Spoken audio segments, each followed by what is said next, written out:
OmnusCritic. I have come to pass criticism upon a piece of entertainment related to the gaming industry.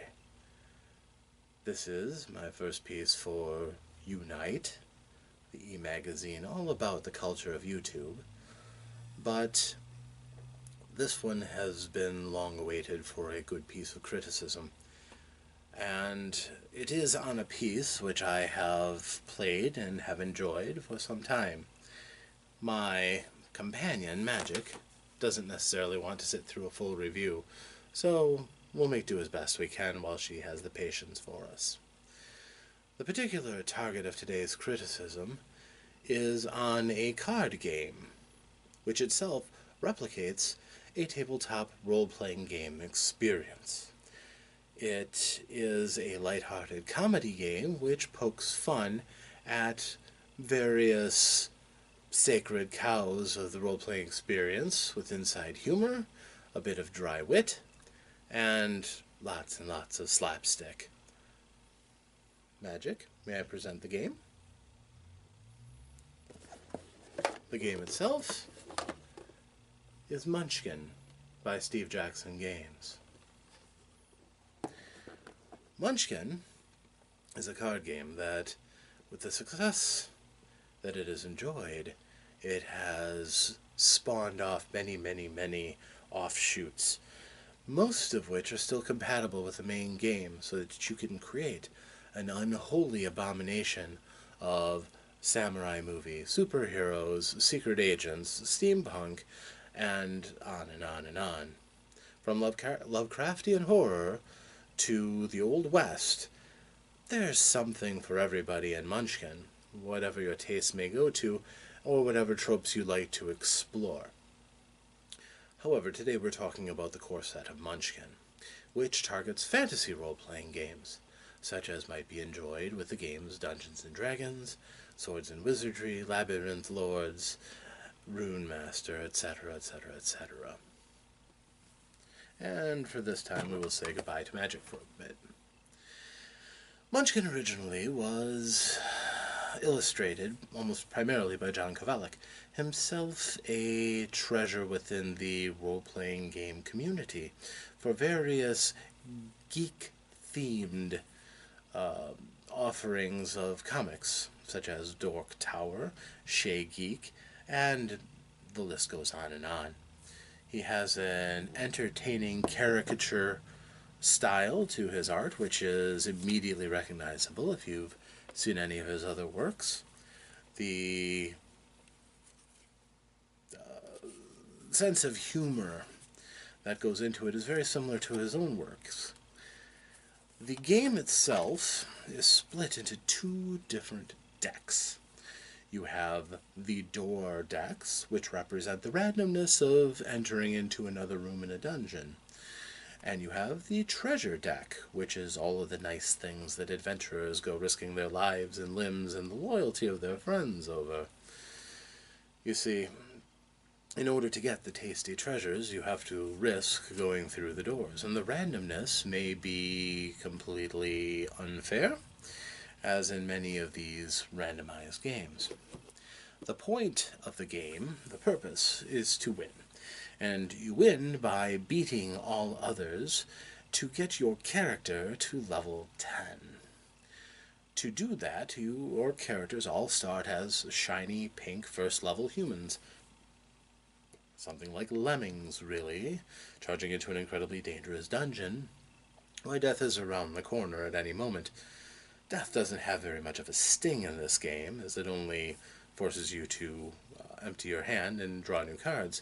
But even so, there are winners and there are clear-cut losers.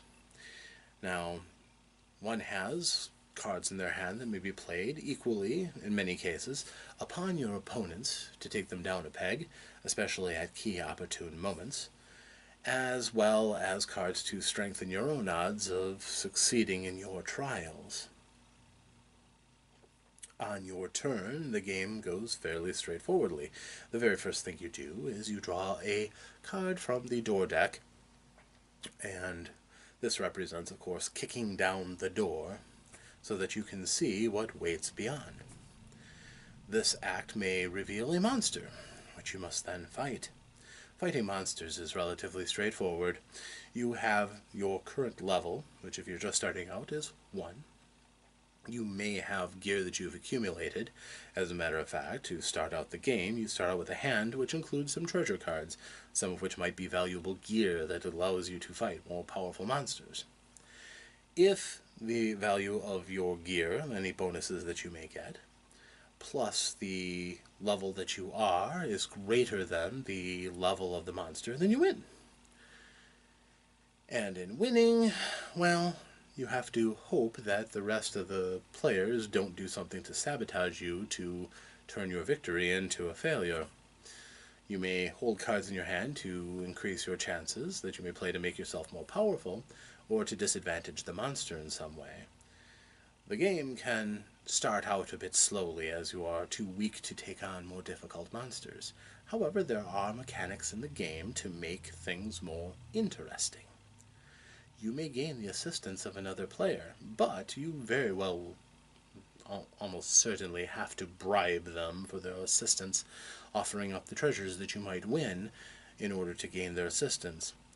Defeating a monster gains you another level, or sometimes 2 for the more powerful monsters, and therefore is the focus of the monsters to empower the players. And in all cases, the monsters also give a treasure, at least 1, maybe more, for the more powerful monsters, and those are often what are used to bribe other players to help you defeat a more powerful foe. Of course, if you can defeat him without help, all those treasures are for you. You may also go up a level by selling treasures that you don't need, so even if you don't have an immediate use or pick up something that you just can't use, well, you can sell it off and gain more power that way. If you cannot defeat the monster, then you must flee, for otherwise the monster has bad stuff which may happen to you. Sometimes trivial, in which case the bad stuff is meaningless. Some cases, very discomforting, possibly losing those precious levels, and possibly killing you. If you die, you lose everything in your hand, all the gear that was before you. The other players may roll your body, taking choice items that you had collected for their own. Everyone gets a turn, and then your cards are discarded. Upon your next turn, you start out again, keeping only the classes and the level that you had, and you draw new cards to replenish your hand. In some cases, death has no sting. It actually is advantageous for some to start off with a fresh deck. So, monsters are one thing that you can find. You can also find traps or curses, which inflict a negative penalty or perhaps rob you of a choice piece of gear. Again, some have no great function, but one of the fun things about Munchkin is that some of the cards cause you to change gender. Everyone is assumed that your character starts off human as you are, and the same gender as yourself. Some of the cards are targeted at males or females, so sometimes taking a card and changing an opponent's gender or having your own gender changed may be advantageous to you. In which case, there are no mechanical effects other than the fact that some cards are better or worse against a particular gender or another. But oftentimes there can be a distracting experience which may impose a short-term penalty in combat. Otherwise, there are also classes, which basically, as many of the classic games had particular roles that your characters were to fulfill, each one giving your own special abilities and powers. So Munchkin has carried forward that tradition. You may have a warrior who gains advantages like being able to win if you only tie a monster instead of having to exceed its score, or a wizard who can throw out cards in order to hurt a particular monster, draining his power in order to be more fearsome himself. These classes can be quite advantageous. However, there are some monsters who are particularly good against particular classes, so there's a little bit of risk involved there. And as you go along, there are fabulous treasures that you can attain. The door deck, of course, is a mystery every time you draw from it. It can be something that empowers you immediately, And some of the cards are actually useful for giving you the ability to lay low your opponents. Wandering monster cards, for example, allow you to take a monster from your hand and inflict them upon an opponent while they are in a crisis. In order to win the game, you have to fight a monster and defeat it to win. And if you have a card which allows you to tamper with somebody else's combat, tactics say you hold on to it until somebody needs that win to completely defeat you. So, many long knives get sharpened against the first person attempting to get to 10th level. So that's the door deck. Now, again, if you defeat the monster, you gain treasure, and those treasures sit in front of you, giving you bonuses for what you're carrying. A particularly powerful sword, or maybe a suit of armor, or a helmet, a piece of footgear, some other exotic item that you may carry. Those are all treasures. Some treasures are one-shots, like potions that you can quickly quaff, gain a special ability which may give you a bonus in combat, or hinder an opponent in combat. Yes, there are many, many ways that you can use these various cards. Some of them increase your chances of getting away from a monster and not suffering the bad stuff if you can't defeat it. So, the game is extremely rich and very solidly, mechanically purposed to make for an exciting game. But how does it stack up critically?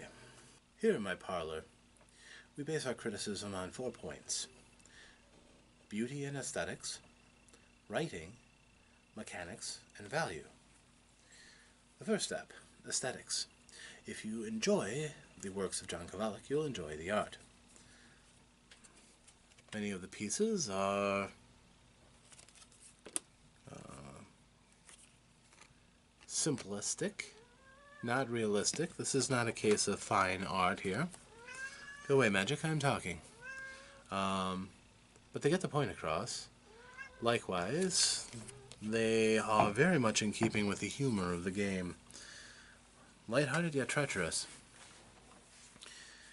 And if you don't like Kovalik's work, they make guest artist editions so that you can try someone else's art out for a change.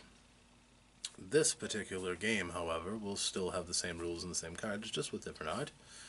Now, I myself, even though I'm kind of the target of some of the stereotypes of Mr. Kovalik's humor, I enjoy his work, and therefore I can give it 4 out of 5.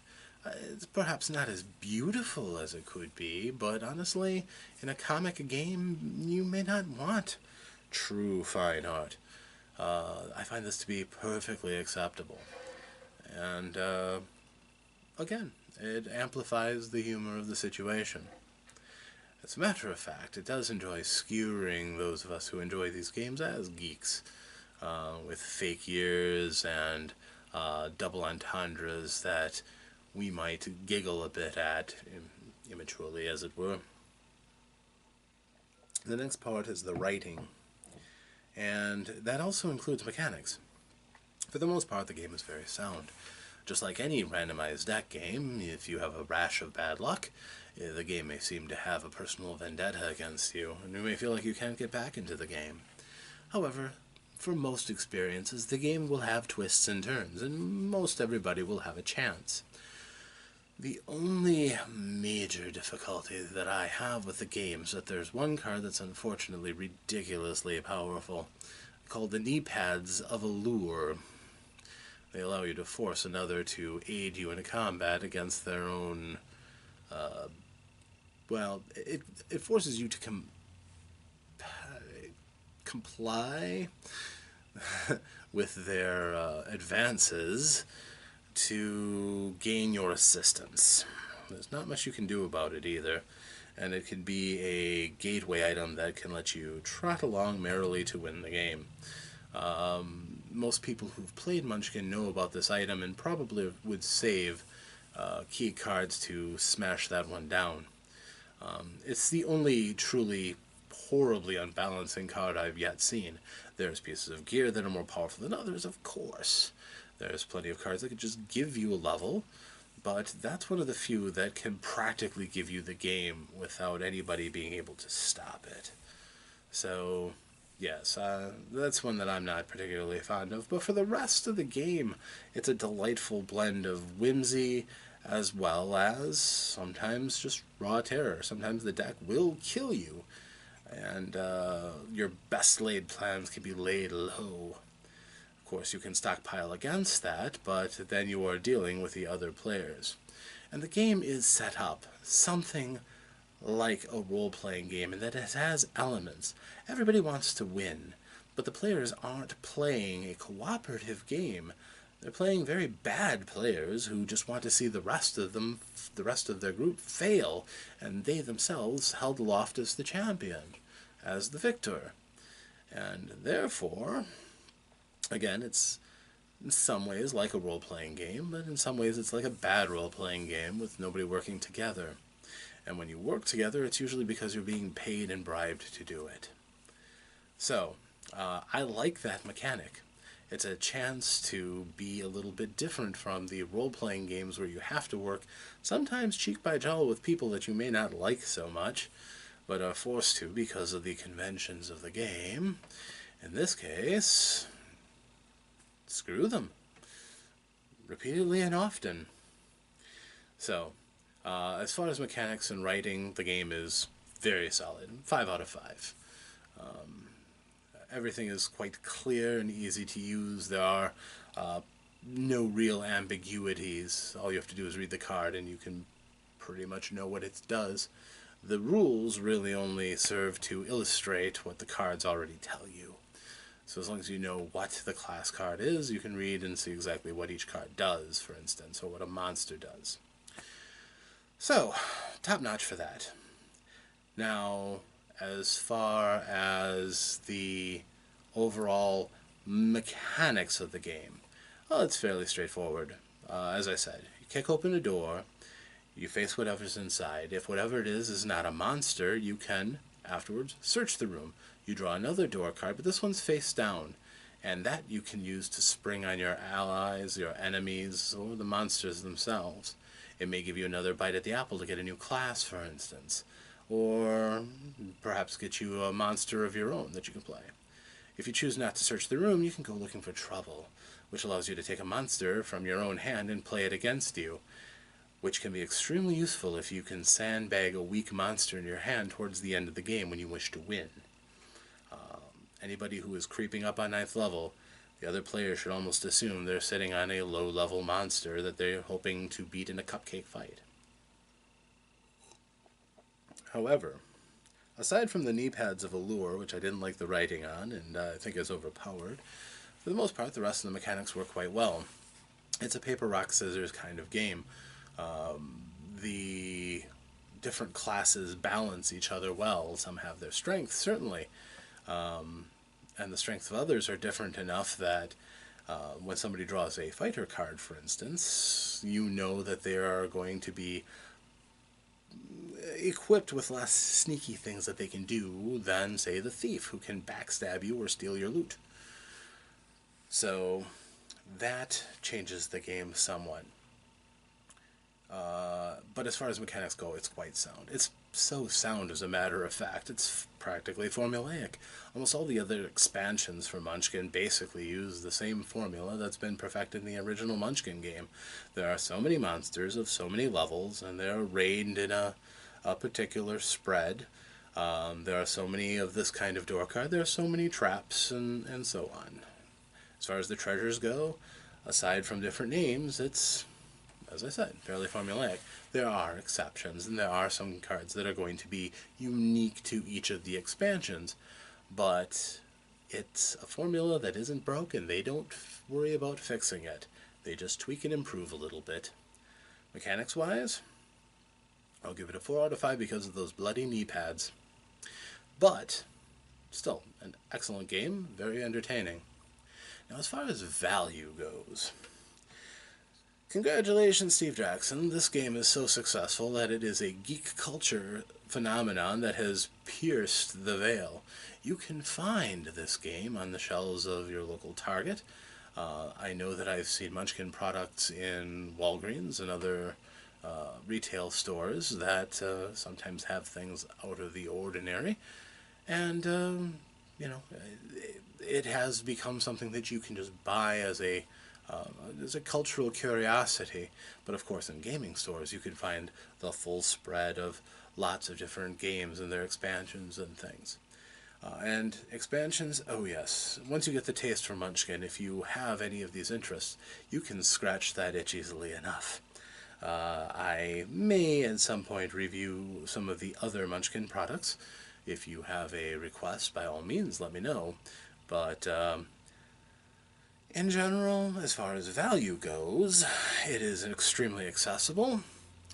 It is not terribly expensive. I believe the core set hovers around $20 these days, but that very much is a gateway drug for all of the different expansions that you can add to it, or the different versions of Munchkin. The price keeps going up and up and up when you consider an entire collection. But as far as buying your first deck and something that you can have fun with 2, 3, 4, possibly 5 people, it's excellent value. As long as everybody enjoys the humor behind it, enjoys the game, it could be an excellent value that you can share again and again and again. The core set also works well as an anchor for adding other expansions. So, I give it a 4 out of 5. Very good value. So, all told, it's not the greatest game that's ever been created. However, it's a wonderful way to spend an evening. And if you add to it and continue to expand it, you can tweak it yourself to make it the ideal game for what interests you. Laugh at the things that you love. Murder your darlings from time to time, and occasionally stab a friend in the back. It all works in Munchkin. All in all, I give the game 4.5 out of 5. Excellent game. I've had excellent times with it, and it's something that I still break out to this day whenever idleness drifts by and a few friends turn up. So, I am the OmnusCritic, and I hope that in time you might be able to enjoy this particular game. Fast-paced, lots of fun. Don't lose any friends over it. It's just a game. But I hope that you have many pleasant evenings with this offering. Good day.